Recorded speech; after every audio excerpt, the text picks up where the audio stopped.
नमस्कार, आपका पसंदीदा कार्यक्रम मसला देख रहे हैं आप और मैं हूं आपके साथ ज्योति।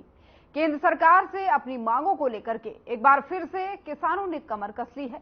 पंजाब हरियाणा के किसान 13 फरवरी को दिल्ली कूच की पूरी तैयारी कर चुके हैं, लेकिन दूसरी तरफ सरकार और प्रशासन भी पूरी तरीके से तैयार है। केंद्र और राज्यों की तरफ से सुरक्षा व्यवस्था को लेकर पुख्ता इंतजाम कर लिए गए हैं। किसानों के कूच को लेकर के दिल्ली पहुंचने से उन्हें कैसे रोका जाए, इसको लेकर के कई बॉर्डर्स पर पुलिस ने बैरिकेडिंग और कटीले तार भी लगा दिए हैं।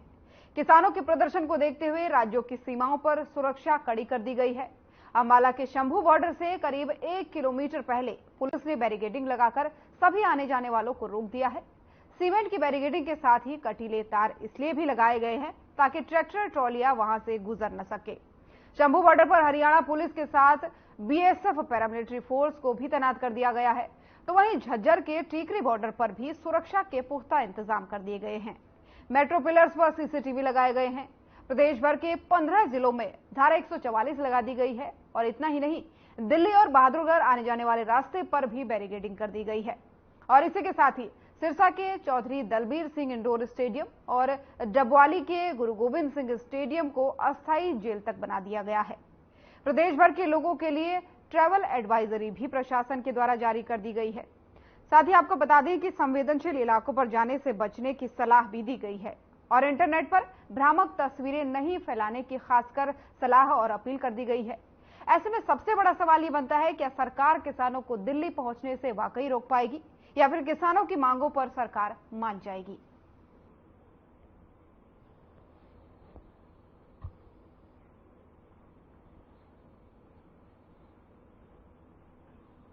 प्रदेश में 13 फरवरी को किसान संगठनों द्वारा दिल्ली कूच के आह्वान के चलते कानून व्यवस्था बनाए रखने के लिए हरियाणा पुलिस द्वारा सीमावर्ती तथा अन्य संवेदनशील जिलों में व्यापक प्रबंध किए गए हैं। प्रदेश में कानून व्यवस्था सुचारू बनाए रखने के लिए 15 जिलों में धारा 144 लगाई गई है, जिसके तहत ट्रैक्टर ट्रॉली के माध्यम से किसी भी प्रकार के धरना प्रदर्शन अथवा मार्च को प्रतिबंधित किया गया है। कानून व्यवस्था सभी के लिए समान है और इसे बाधित करने वालों को सख्ती से निपटा जाएगा। कुंडली, बढ़ी, बहादुरगढ़ और साथ लगते अन्य क्षेत्रों के विभिन्न औद्योगिक संगठनों द्वारा भी प्रशासन से अनुरोध किया गया है कि वे इस प्रकार के धरना प्रदर्शन को रोकने के लिए आवश्यक कदम उठाएं, क्योंकि पिछली बार भी इस प्रकार के धरना प्रदर्शन से उनका काफी आर्थिक नुकसान हुआ था और इन क्षेत्रों में यातायात बाधित होने से कई व्यक्तियों को अपनी नौकरियां भी गंवानी पड़ी थी। इसके साथ ही प्रदेश में विभिन्न किसान संगठनों ने भी पुलिस प्रशासन को आश्वस्त किया है कि वे इस धरना प्रदर्शन में भाग नहीं लेंगे। किसान संगठनों द्वारा यह भी अपील की गई है कि ट्रैक्टर ट्रॉली खेतों में चलाने के लिए है, न कि धरना प्रदर्शन में इस्तेमाल करने के लिए। प्रदेशवासियों से यह अपील की जाती है कि वे यातायात संबंधी तथा अन्य महत्वपूर्ण जानकारियों के लिए हरियाणा पुलिस के आधिकारिक ट्विटर हैंडल और फेसबुक पेज को फॉलो करते रहें। इसके साथ ही पंजाब जाने वाले यात्रियों से भी यह अपील की जाती है कि वे हरियाणा पुलिस द्वारा सोशल मीडिया पर समय समय पर जारी की जाने वाली ट्रैवल एडवाइजरी को फॉलो करते रहें और अनावश्यक रूप से यात्रा करने से बचें। किसी भी आपातकालीन स्थिति में डायल 112 से संपर्क करें। सोशल मीडिया के माध्यम से दुष्प्रचार करने वाले शरारती तत्वों पर सोशल मीडिया मॉनिटरिंग सेल द्वारा लगातार नजर रखी जा रही है और ऐसे व्यक्तियों के खिलाफ सख्त कानूनी कार्रवाई अमल में लाई जाएगी।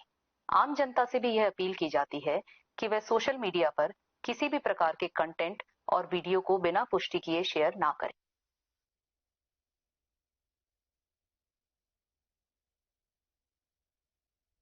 से तैयार नजर आ रहे हैं दिल्ली कूच करने के लिए। ऐसे में सरकार अपनी तरफ से पूरा प्रयास कर रही है कि बातचीत से बात बन जाए, लेकिन फिलहाल जो है वो दूसरे दौरे की बातचीत भी है, किसानों के साथ चल रही है। तस्वीरें आपको दिखा रहे हैं जिसमें कई केंद्रीय मंत्री मौजूद है, किसान नेता मौजूद है।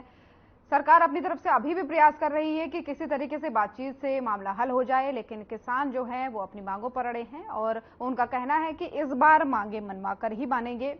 अब ऐसे में जो है प्रशासन के द्वारा पूरी तरीके से सुरक्षा के पुख्ता इंतजाम कर दिए गए हैं। कटीले तार बॉर्डर्स पे बिछा दिए गए हैं, बैरिकेडिंग लगा दी गई है। कई कई जगहों पर बैरिकेडिंग्स को भी वेल्डिंग से जोड़ दिया गया है और साथ ही साथ कटीले तार लगाए गए हैं ताकि कोई ट्रैक्टर ट्रॉली जो है वो बॉर्डर पार न करने पाए। और ये भी प्रयास किया जा रहा है कि जो पंजाब के किसान है वो हरियाणा में एंटर न कर पाए। तो सुरक्षा व्यवस्था जो है उसके कड़े इंतजाम कर दिए गए हैं और चंडीगढ़ पुलिस के द्वारा एडवाइजरी भी, जो ट्रैवल एडवाइजरी है वो भी जारी कर दी गई है। लोगों को लगातार सतर्क किया जा रहा है कि बहुत जरूरी ना हो तो घर से बाहर ना निकले, इन रास्तों पर ना निकले। साथ ही इंटरनेट को लेकर के भी चेतावनी दी गई है कि किसी तरीके की भ्रामक खबरें ना फैलाई, कोई भी वीडियो, कोई भी तस्वीर बिना पुष्टि किए जो है उसको फॉरवर्ड ना करे।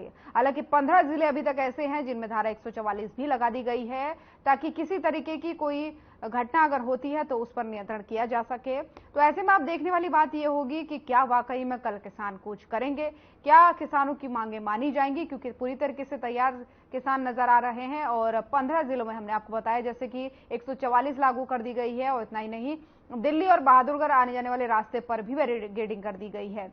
और इसी के साथ ही सिरसा के चौधरी दलबीर सिंह इंडोर स्टेडियम और डबवाली के गुरु गोविंद सिंह स्टेडियम में अस्थायी तौर पर उसको अस्थायी जेल बना दिया गया है। यानी कि अगर कोई किसी तरीके की घटना को अंजाम देते हैं या जरूरत पड़ती है तो वहां पर लोगों को बंद किया जाएगा।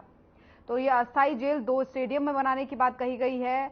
और ऐसे में प्रदेश भर के लोगों के लिए एडवाइजरी जो है, ट्रेवल एडवाइजरी खासकर जारी कर दी गई है।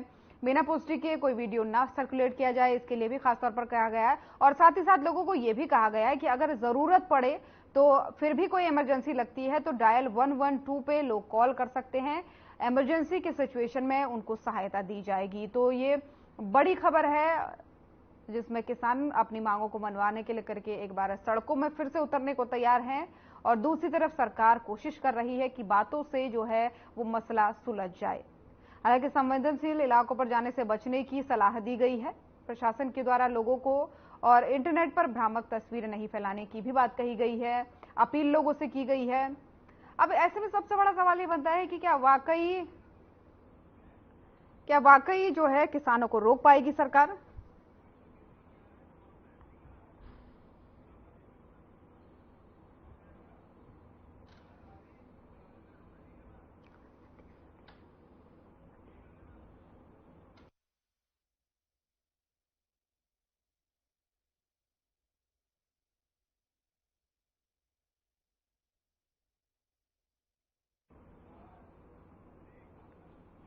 और इसी खबर पर ज्यादा जानकारी के लिए मेहमानों का पैनल हमारे साथ जुड़ चुका है। रविंद्र ढूल जी प्रवक्ता कांग्रेस हमारे साथ जुड़ चुके हैं फोन लाइन पर। रामराजी शर्मा जी प्रवक्ता बीजेपी हमारे साथ जुड़ चुके हैं। बीजेपी के प्रवक्ता रामराजी जी, आपसे जानना चाहूंगी, किसान तैयार हैं, हालांकि बातचीत भी चल रही है, सरकार पूरा प्रयास कर रही है देखा जा रहा है, लेकिन जो सुरक्षा व्यवस्था एक तरीके से तैयार कर दी गई है, क्या कुछ प्लान सरकार का है? देखो जी, जैसा आपको मालूम है, विश्व के सबसे लोकप्रिय और सबसे ताकतवर प्रधानमंत्री आदरणीय नरेंद्र मोदी जी, जो किसानों के, मजदूरों के, 36 बरादरी के हितैषी हैं। पीछे भी उन्होंने किसानों को बातचीत के लिए बुलाया, उनकी समस्या का समाधान किया। और अब भी 3 केंद्रीय मंत्रियों की उन्होंने कमेटी बना रखी है, जिसमें अर्जुन मुंडा जी हैं, नित्यानंद राय जी हैं, पीयूष गोयल जी हैं।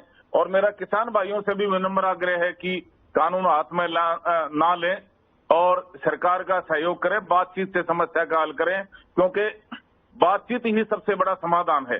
क्योंकि दूसरे भाइयों को भी तकलीफ होती है, ऐसा काम ना करें। मेरा भी विनम्र आग्रह है किसान भाइयों से, वह ऐसा कुछ ना करें वह जिससे अफरा तफरी मचे। और जो दूसरे शरारती तत्व हैं, जो देश विरोधी ताकतें हैं, वो इनकी आड़ में हमारे देश में अफरा तफरी मनाएं, ऐसा ना करें। दूसरा, हरियाणा के मुद्दे पे आ जाओ। हमारे माननीय मुख्यमंत्री जी खुद किसान के बेटे हैं, उन्होंने खुद किसानी की है। भाई, हरियाणा में उनसे बड़ा किसान हितैषी आज कोई है ही नहीं, क्योंकि किसानों के बच्चे, मजदूरों के बच्चे बिना खर्ची, बिना पर्ची के नौकरियां लग रहे हैं। हरियाणा से मेरिट के आधार पर नौकरियां दी जा रही हैं। भाई भतीजावाद, जातिवाद, क्षेत्रवाद और परिवारवाद, सभी वादों से ऊपर उठकर मेरिट के आधार पर नौकरियां दी जा रही हैं। समान विकास कार्य हो रहा है। और किसान भाइयों से मैं एक बार फिर विनम्र आग्रह करता हूं, माननीय नरेंद्र मोदी जी जो सबसे बड़े किसान हितैषी हैं, और चौधरी चरण सिंह जी बहुत बड़े किसानों के, मजदूरों के मसीहा रहे हैं, उन पर उनको देश का सर्वोच्च सम्मान भारत रत्न देकर बहुत ही महत्वपूर्ण काम किया है, बहुत ही ऐतिहासिक कदम उठाया है। पहले कांग्रेस की सरकार रही, उन्होंने कभी अभी सोचा भी नहीं, वो किसान विरोधी सरकार रही है। किसानों को सेक्शन 4 और 6 का नोटिस दे करके उनके सस्ते भाव में जमीनें खरीद लेते थे और उस पे कॉलोनियां काट कर उनको बेच देते थे, उसको बिल्डर को बेच देते थे। रॉबर्ट वाड्रा के पास मैं मेरा भाई है रविंदर ढोल हमारे क्षेत्र का है, मैं इनसे पूछना चाहूंगा रॉबर्ट वाड्रा के पास में ऐसा कौन सा नोट बनाने की मशीन है, इतने दिनों में इतना पैसा कहां से आ गया? और उन्होंने जहां जहां कांग्रेस की सरकार थी, हिमाचल में, राजस्थान में, हरियाणा में, वहां पे सबसे बड़ा बिल्डर रॉबर्ट वाड्रा कैसे बन गया है? ठीक है तो शर्मा जी, मैं यही कहना चाहूंगा, इस पर भी चर्चा करेंगे, लेकिन एक छोटा सा सवाल मेरा और है। किसानों का कहना है कि बातचीत के लिए सरकार बुलाती तो है, लेकिन वो बातचीत बेनतीजा निकलती है, इसीलिए हमें इस परिणाम तक आना पड़ा कि अब जाना ही जाना है 13 तारीख को दिल्ली। देखो, सरकार का मैंने पहले भी कहा, नरेंद्र मोदी जी किसानों के और मजदूरों के सबसे बड़े हितैषी हैं। जो कांग्रेस नहीं कर पाई किसानों के लिए, वो इन्होंने किया। पहले मैंने आपको बताया था, वह किसान का सेक्शन 4-6 का नोटिस थमा के सस्ते भाव में बिल्डर जमीन ले लेते थे, महंगे भाव में बेच देते थे। आज किसान के साथ में नरेंद्र मोदी जी खड़े हैं। आज कोई बिना किसान की मर्जी के 1 इंच भी जमीन उनकी नहीं ले सकता। आगे चर्चा जारी रखेंगे शर्मा जी, चर्चा जारी रखेंगे, क्योंकि कांग्रेस के प्रवक्ता रविंद्र जी भी हमारे साथ बने हुए, उनसे एक सवाल जरा सा ले लीजिए। रविंद्र जी, जिस तरीके से देखा जा रहा है, तस्वीरें लगातार सामने आ रही है, प्रशासन और सरकार पूरी तरीके से तैयार है। हालांकि एक तरफ बातचीत पर जो है मसला सुलझाने की कोशिश की जा रही है, दूसरी तरफ बैरिकेडिंग से किसानों को रोकने का प्रयास भी किया जा रहा है। तो ऐसे मामले में क्या कुछ पूरे मामले पर टिप्पणी आप करेंगे? देखिए, मामले की जिस प्रकार से सरकार के द्वारा इसके ऊपर जो कदम उठाए जा रहे हैं पूरी तरह से असंतोषजनक है। सीधी सी बात है, जब किसान आंदोलन के बाद में सरकार ने एक कमेटी बनाई थी, उस कमेटी के अंदर कुछ मेंबरान बनाए गए थे। वो बात ठीक है कि भी सरकार ज्यादातर सरकारी लोग बनाए गए थे, उस कमेटी की एमएसपी को लेकर के इनकी जो किसानों की 4 या 5 डिमांड्स है, उसके ऊपर सरकार के द्वारा कौन सी कार्रवाई की गई, उस सरकार को उस बारे में जो है उत्तर देना चाहिए। मोदी जी यदि इतने बड़े किसान हितैषी हैं तो इनको बताने का काम करें कि 2011 में जो मोदी जी की के द्वारा जो एक हेडेड एक कमेटी थी जिसने एमएसपी को लीगलाइज करने का एक परफॉर्मा जो दिया था और उन्होंने कहा था कि एमएसपी का कानून बनना चाहिए, वही मोदी जी प्रधानमंत्री बनने के बाद 2 साल के बाद क्या पलटे कि आज के दिन में एमएसपी के ऊपर जो है लीगलाइज करने के ऊपर बात तक करने के लिए तैयार नहीं है। मोदी जी एक अहंकारी व्यक्तित्व है, एक उनके अहंकार के कारण ही आज के दिन में मैं मानता हूं कि इस प्रकार से किसान आंदोलन दोबारा शुरू होने जा रहा है। जहाँ तक बात रही कि कांग्रेस के नेताओं के ऊपर टिप्पणी करना। रविंद्र जी, एक सवाल और, बीजेपी के प्रवक्ता भाई शर्मा जी हमारे साथ जुड़े हैं, उन्होंने कहा कि किसानों की आड़ में कुछ अराजक तत्व कुछ अनहोनी न कर दे या ऐसी किसी घटना को अंजाम न दे दे, इसलिए सुरक्षा व्यवस्था पुख्ती की गई है। किसानों ने ना किया था ना अब की बार करेंगे। किसान आंदोलन इतने लंबे समय तक जो है दिल्ली बॉर्डर के ऊपर चला, कभी भी कोई चीज नहीं आई। सड़कें तभी सरकार ने खोदी थी, सड़कें आज भी सरकार ने खोदने का काम किया। मैं पूछना चाहता हूँ, भारतीय जनता पार्टी के पास ऐसा कौन सा हक है जिस हक के तहत इन्होंने रोडों को रोकने का काम किया? क्या रोड रोकने को के ऊपर अब सरकारी अधिकारी के ऊपर जो मुलाजमान है उनके ऊपर एफआईआर नहीं दर्ज होनी चाहिए? नेशनल हाईवे को आपने रोकने का काम किया। आम जनता कम्यूट कैसे करती है मुझे ही पता है। मैं दिल्ली कल जाकर के वापस कैसे आया हूँ चंडीगढ़ से। ये बहाने जो इनके द्वारा बनाए गए हैं, कांग्रेस की आड़ में खेलने का काम कर रहे हैं। शायद बड़े बुजुर्ग हैं हमारे शर्मा जी, बचपन से जानता हूँ मैं इनको, तो ये बताने का काम करें कि ये सच्चाई नहीं है कि कांग्रेस के समय में ही जो लैंड एक्विजिशन एक्ट जो है अमेंड होकर के और उसके अंदर कंपल्सरी एक्विजिशन का मामला हटा और उसके बाद में भारतीय जनता पार्टी ने उसके बाद सरकार आने के बाद में उसे डिलीट करने का काम किया। क्या ये सही नहीं है जो वॉलंटरली की जिस चीज का ये छाती ठोक करके कह रहे हैं कि हमने आकर के बंद किया, ये झूठ बोलने का काम करते हैं। बंद किया था कांग्रेस ने, हाँ, इन्होंने उसको दोबारा से डिलीट करने का काम जरूर किया।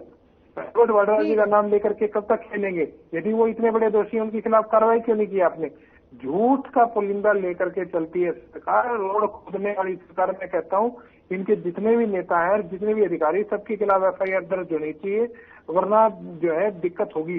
ठीक है, शर्मा जी से वो का जवाब ले लेते हैं। रविंद्र जी, शर्मा जी आपने सुना रविंद्र जी को, उन्होंने उल्टे आप पर आरोप लगाए हैं, झूठी सरकार है, तमाम सारे आरोप उन्होंने लगाए। क्या कुछ जवाब देंगे इनको?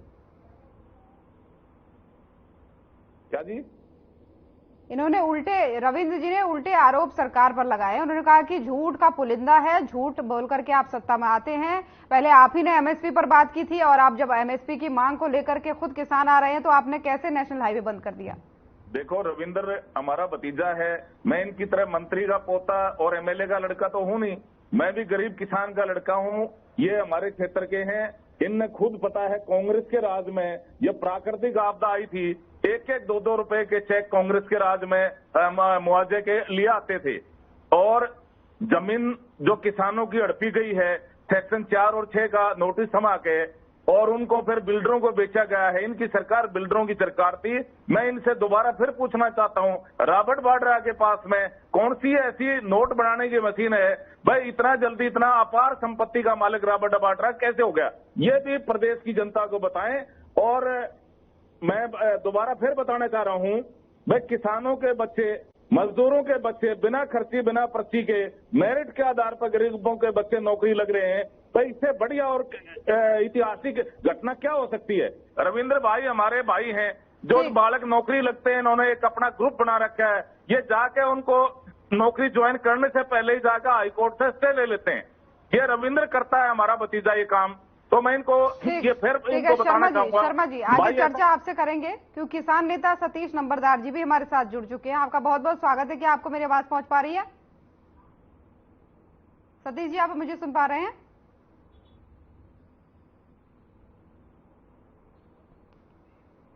ठीक है, दोबारा उनसे जुड़ने का प्रयास करेंगे। शर्मा जी, आप अपनी बातों को जारी रखिए। मैं आपको जैसा कि आपको मालूम है भाई, क्या नाम है, प्रधानमंत्री निधि से 6-6 हजार रुपए किसानों को हर साल वार्षिक दिए जाते हैं, ताकि वो अपना बीज खरीद सकते हैं, अपनी दवाई खरीद सकें, अपना खाद खरीद सकें।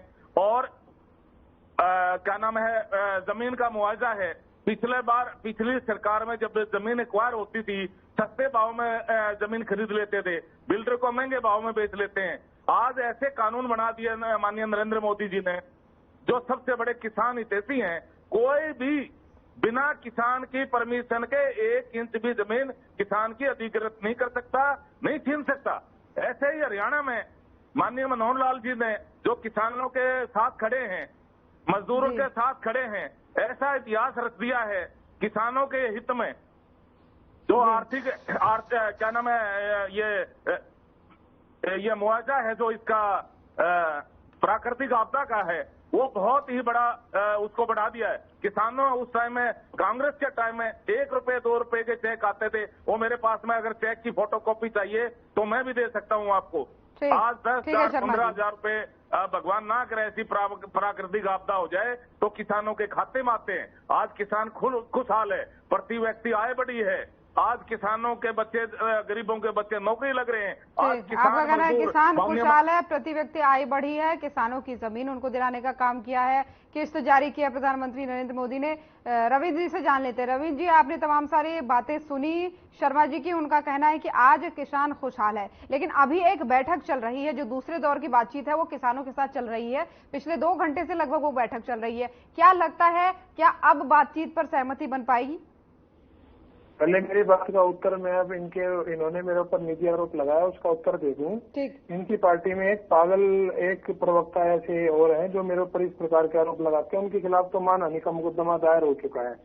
यदि शर्मा जी भी उस मानहानि के मुकदमे में बीच में आना चाहते हैं और मेरे ऊपर झूठे और अनर्गल आरोप लगाने के काम करते हैं कि मैं कोर्ट के अंदर जाकर स्टे लेता हूँ, ग्रुप बनाया है, तो इनको किसी ऐसे मुकदमे का नाम पता होगा। यदि नहीं मुकदमे का नाम पता है तो आदरणीय शर्मा जी, मैं आपको बचपन से जानता हूं, कहीं ना कहीं मुझे लगता है 8-9 साल की उम्र से मैं आपको जानता हूं। एक मानहानि के मुकदमे की आप भी तैयारी कर लीजिए, आपके घर मेरा नोटिस आ रहा है। रविंद्र जी आगे आपके साथ चर्चा को जारी रखेंगे, लेकिन सतीश नंबरदार जी एक बार फिर से हमारे साथ जुड़ चुके हैं। आप सुन पा रहे हैं? जी जी जी हाँ, किसान नेता आप हैं, बहुत बहुत स्वागत है आपका हमारे चैनल में। देखिए, दूसरे दौर की बातचीत भी चल रही है। एक तरफ बीजेपी का कहना है कि किसान खुशहाल है, दूसरी तरफ विपक्ष थोड़ा सा पक्ष में आपके दिख जरूर रहा है, लेकिन जो कांटे बिछा दिए गए हैं, जो एक तरीके से किलेबंदी रास्तों पर कर दी गई है, क्या इससे किसानों का हौसला टूटेगा या दिल्ली जाकर ही किसान मानेगा? देखो छोटी बहना, इस तरह का माहौल पैदा किया जा रहा है कि ये किसान किसी युगांडा के हों या कहीं अफ्रीकी देश के हों, जो इस तरह आज माननीय प्रधानमंत्री तो अपना कहीं पर भी 8 किलोमीटर, 15 किलोमीटर, 20 किलोमीटर का रोड शो होता है, जब कहीं का कोई जाम होने का काम नहीं होता। आज किसान अपना हक मांगने के लिए दिल्ली की तरफ आ रहा है, तो आज इस तरह का व्यवहार किया जा रहा है जैसे भारत पाकिस्तान का युद्ध हो। किसान शांति प्रिय, बाबा साहब अम्बेडकर के संविधान के अनुसार दिल्ली आने का काम कर रहा है, और केंद्र की सरकार ने खुद उनको जगह देनी चाहिए आंदोलन का, क्योंकि ये देश भी आंदोलन से आजाद हुआ था, ना कि किसी और से। और किसान अपने के आंदोलन से ही अपना हक लेना चाहता है, जो केंद्र सरकार ने एक खुशी खुशी किसान को खुश करके घर भेजना चाहिए, क्योंकि किसान के साथ एक धोखा होने का काम हुआ था। जब आंदोलन स्थगित हुआ था, खत्म नहीं हुआ था, स्थगित हुआ था, आज फिर किसानों की मांग नहीं मानी गई तो दिल्ली की तरफ कूच करने का फैसला किया। और अब मैं आपके चैनल के माध्यम से एक बात और बता दूं, जहां पर ये कहेंगे वहीं पर रुकने का काम होगा और वहीं से आंदोलन शुरू होगा। और किसान दिल्ली आए बगैर रुकने वाला अब नहीं है। या तो अब ये जो केंद्र में बैठी भाजपा की सरकार किसानों के साथ हित करने का काम करे और इस तरह के दोगलापन का व्यवहार करेगी, तो किसान आज अपने आंदोलन के जरिए माननीय छोटू राम जी के अनुयायी हैं हम, और संविधान के अनुसार चलने वाले, और हम अपना हक लेकर आएंगे। तो सतीश जी, बॉर्डरों पर तो किलेबंदी पूरी तरीके से की गई है, कटीले तार लगा दी गई है, बैरिकेडिंग को भी बकायदा वेल्डिंग से जोड़ दिया गया है। तो ऐसे में, क्योंकि इनका कहना है कि जो ट्रैक्टर ट्रॉली है उनकी जगह खेतों पर है, सड़कों पर नहीं, तो कैसे पार करेंगे? छोटी बहन, सड़क से ही अनाज जो आज केंद्र में बैठी भाजपा की सरकार घरों से बोलते हैं 80 करोड़ लोगों को अनाज देने का काम करते हैं, वो किसान की जेब से निकलने का काम होता है। पूरी की पूरी सब्सिडी किसान के घर से जाने का काम है। किसान की वजह से, एक अन्नदाता से आज 80 करोड़ लोगों का केंद्र में बैठी भाजपा की सरकार अनाज दे रही है। जो किसान आज इस तरह का काम नहीं करते तो केंद्र में बैठी भाजपा की सरकार लगातार बातचीत से सुलझाने की बात कह रही है। गृह मंत्री अनिल विज ने भी कहा है कि बड़े बड़े मसले सुलझ जाते हैं बातचीत से, ये तो छोटा मोटा मामला है। ये छोटा मामला उनके लिए है ना, किसान के तो जीवन मरण का मामला। छोटी बहन, किसान तो मर जाएगा, क्योंकि किसान के साथ तो आज एक अन्याय होने का काम हो रहा है। क्योंकि केंद्र में बैठी भाजपा की सरकार और माननीय प्रधानमंत्री को इतना टाइम लेगा किसानों के प्रतिनिधि मंडल को बुला के और उनके साथ बात करके, अरे भाई ये खुशी खुशी जाने का काम हो। ठीक है, सरकार का प्रतिनिधित्व कर रहे हैं बीजेपी प्रवक्ता हमारे साथ बने हुए हैं शर्मा जी, उनसे जान लेते हैं। शर्मा जी, तमाम तरीके के आरोप और गुस्सा जो है किसानों में दिख रहा है, ऐसे में क्या कुछ जवाब देंगे? देखो, मेरे भाई को मैं बताना चाहूंगा, ये 3 केंद्रीय मंत्रियों की ड्यूटी इसीलिए लगाई गई है, किसानों की, शायद इनको पता नहीं मेरे भाई को, किसानों से बातचीत चल रही है और कोई न कोई भगवान की कृपा से इसका समाधान हो जाएगा। हम भी किसान के बेटे हैं और ये किसानों की मसीहा सरकार है। अभी 3 राज्यों में किसानों ने और मजदूरों के बलबूते पे बीजेपी सत्ता में आई है और अपार जन समर्थन किसानों ने, मजदूरों ने दिया है और आगे भी इनके आशीर्वाद से तीसरी बार मोदी सरकार बनेगी। हरियाणा में मनोहर लाल सरकार तीसरी बार बनेगी, क्योंकि ये किसानों के मसीहा सरकार है। तो मैं भाई साहब को बताना चाहूंगा और भगवान से भी मैं प्रार्थना करता हूं, ये समाधान निकल जाएगा, कोई बड़ी बात नहीं है। लेकिन किसानों से भी मैं विनम्र आग्रह करना चाहता हूं, वह कुछ लोग हैं जो आपके बीच में बढ़ के इस आंदोलन को दूसरा रूप देना चाहते हैं, तो कृपया ऐसे लोगों से बचें। ठीक, सतीश जी, इनका कहना है कि आपके बीच में कुछ ऐसे लोग हैं जो इस आंदोलन को दूसरा रूप देना चाह रहे हैं, उन लोगों से बचें। क्या आपको भी लगता है आपके बीच में कुछ ऐसे लोग हैं जो इस आंदोलन को दूसरा रूप देना चाह रहे हैं? चलिए ठीक है, शायद सतीश जी का नेटवर्क खराब हो गया है, उससे उनसे संपर्क नहीं हो पा रहा है। ठीक है, फिलहाल बहुत बहुत धन्यवाद आप सभी मेहमानों का हमारे साथ जुड़ने के लिए।